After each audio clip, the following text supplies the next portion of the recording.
Do you usually end up following through with your New Year's resolutions? A lot of people don't. The issue might be the goals that you set. Perhaps the goals that you set didn't really resonate with you in the long term, or maybe you didn't set smart goals for yourself. At the start of this year, I spoke about my goals for 2019, and today I want to make an update video on these goals. Hey, welcome to A Small Wardrobe. How are you doing? My name is A Small Wardrobe, and this is my feline friend, Gary Jeffries, my associate, if you will.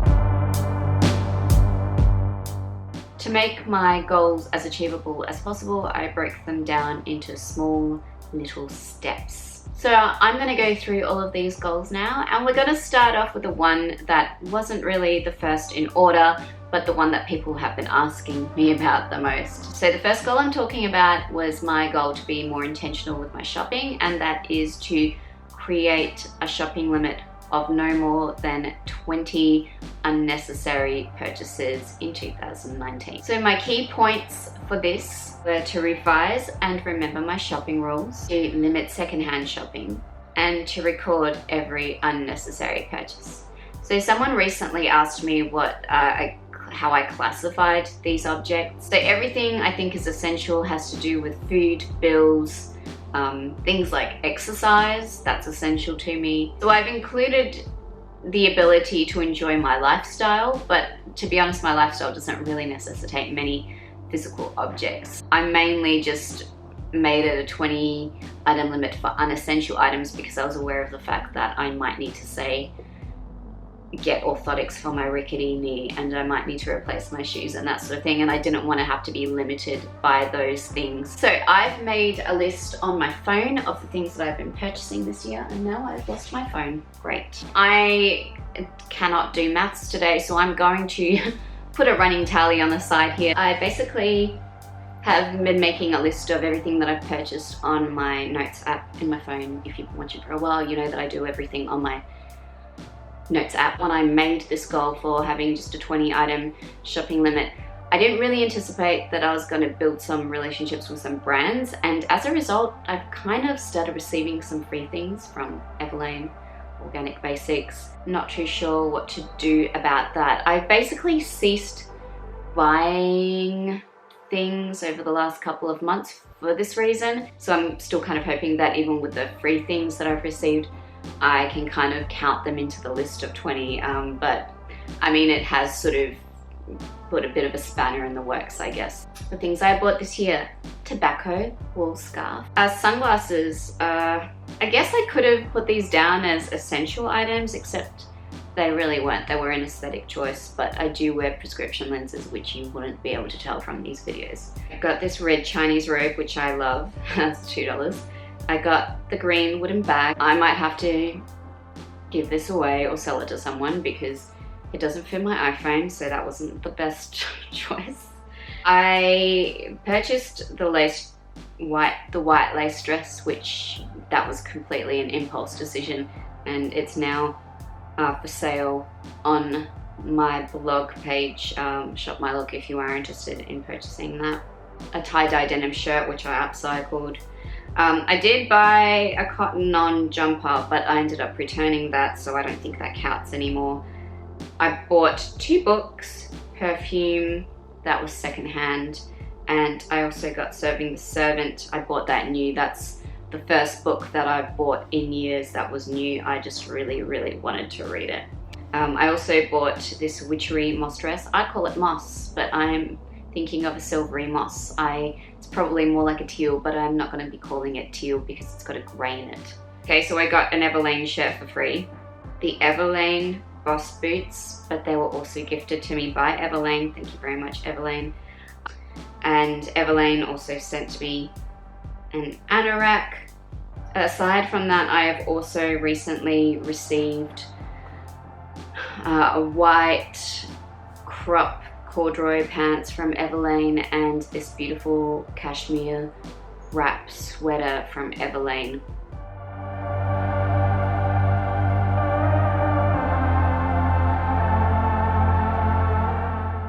Organic Basics sent me the Soft Touch set in rose for free, which is just spectacular. It's just such a beautiful, I can't even explain how good and soft this bra and underwear set is. I really recommend Organic Basics, and if you guys do want a 20% discount code, there is one in the description box below. Just make sure you follow the link as well. As I said, I take no responsibility for doing maths this late in the evening, so the tally is presented to you now on one side of the screen. Now here is the tally for the things that I actually purchased, and here is the tally for the number of things that I received for free. So that's where I'm at. I'm currently just anticipating I might be sent some other things for free, so I'm basically just not purchasing anything for myself at this time. Hopefully with the things that I receive for free, I can still keep it within 20 items. If not, then I guess I might go over. But either way, I have found that having a limit has been really great because it's forced me to get a lot more creative. It's made me realize how many things I used to purchase even when I was a minimalist. It's made me rethink certain purchases. For example, I really wanted some antique brooches just to mix up my wardrobe a little bit, and instead of going out and automatically buying them, I actually considered borrowing those items first. So my next goal for 2019 was to achieve paper and digital minimalism. It was to reduce my paperwork drawer to 2 folders instead of I have a whole drawer of folders basically. Now at this point, when I'm filming this video, I have made some progress towards this, but I have been really busy. I have been prioritizing other things, and to be honest, it hasn't happened really well. I am going to be forced to work on it really shortly though, because it is tax time here in Australia, so I definitely need to figure that out. And what my goal is to do is, when I'm sorting through my tax documents, I'm basically going to start scanning all my past tax documents up, and this is basically why I've been dreading it. I do still think it's going to be a pretty overwhelming process of uploading all that digital data and creating a space where I can access those important documents easily. And from then on, everything that happens in the new financial year is supposed to be collected digitally. So I've already started doing that to a little bit of an extent. I've started a folder on my desktop simply for documents, and I'm going to attempt to keep things digital from now on. So that one's still a work in progress, but I still am completely committed to it. I'm just a little bit overwhelmed, and to be honest, I haven't found it to be like a massive priority, but it's definitely going to be something that happens the next time I'm on holiday. So just in case you are interested in the specifics, the main points were to digitize important paperwork, digitize past tax returns, collect all new receipts in digital format, and reduce email inboxes to 50 emails each. Actually, I have been able to do that. So both of my email accounts, a personal and a small wardrobe, are now down to 50 or less emails each. So at least I'm succeeding at that part of things. So my next goal was to work smarter and not harder. So how was I planning on doing this? What are the tiny little digestible steps to help me with this process? The first was to create a logbook of working hours. Now I have done this, and that's been really, really helpful, and it's actually really easy now. It's just simply a document that I enter my work amount into every single day. So now I actually know how long I work for, and it's really helped me sort of minimize the amount of work I do on the weekends, knowing exactly how many hours of work I need to get done, and knowing also the amount of hours I need to get done that aren't procrastinating hours. So that's been really great. That's definitely been effective. The next point was to prioritize tasks with clear benefits obviously for a small wardrobe, and I feel like I've been doing this. I think a lot of what I've been doing has been really goal-oriented and actually developing a small wardrobe, expanding it, so that's been successful. I wanted more variety in content. I think I have had more variety in content. I have tried to add more value to content. I've definitely been working on sort of the quality of what I'm doing and trying not to make it too repetitive. I hope that's working. And I also wanted to reimagine older content. Now, the only step that I really managed to take in this direction was to delete some videos, some old videos that I really couldn't stand looking at, that made me really cringe. So apologies if you did want to watch those, but no one said anything. Well, one person said something. Sorry. So the final goal that I had for 2019 was a lot more personal, and it was to make rest and celebration a regular habit. If you know anything about me, 2018 was just about work. I literally worked almost every day of 2018. I barely ever had a weekend. The only times I really rested was when I was on international flights or on a train cross country. So that's why I needed to take those international flights in 2018. I actually recently had a week where I worked about 13 days in a row. So it was a fortnight that I basically worked every day. And I could instantly see how much my mental health took a hit. I felt really sick of everything is how I felt. I felt really exhausted, just over everything. I was basically oversaturated. I was oversaturated with work and I wasn't rested enough. And so that really drove the point home, and I feel like I've become a lot more successful at managing my time this year, and I can really see the difference after having had another really busy week. So the first point was to schedule 1 hour of day of rest every day. I feel like this has probably worked out on average.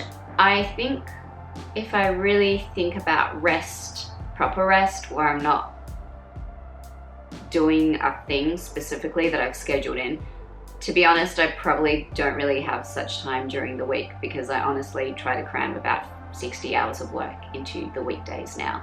However, the weekends are full of leisurely hours most of the time. Most weeks now I have a proper weekend where I have 2 days to just chill out, hang out with friends, forget about work, forget about a small wardrobe, empty my mind, go on out and have an awesome adventure. So I definitely, on average, have more free time.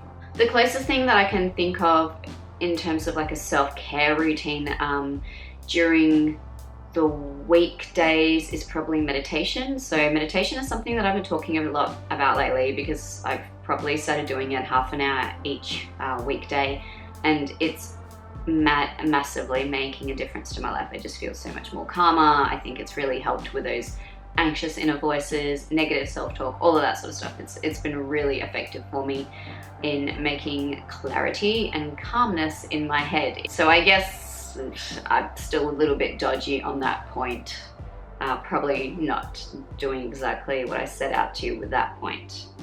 But hey, everything in life is a work in progress, and can't have everything. I can't have 2 jobs, all the leisure time, the meditation, the rehab, the exercise, the fitness, the adventures. Like, I can't physically fit more hours into the day, so something's gonna have to give, unfortunately. So the second dot point there was have 1 rest day a week, and as I just discussed, I've actually doubled that goal. So I now have 2 solid rest days most weeks. And finally, the final point there was to create an evening routine, and obviously I recently made a video about that.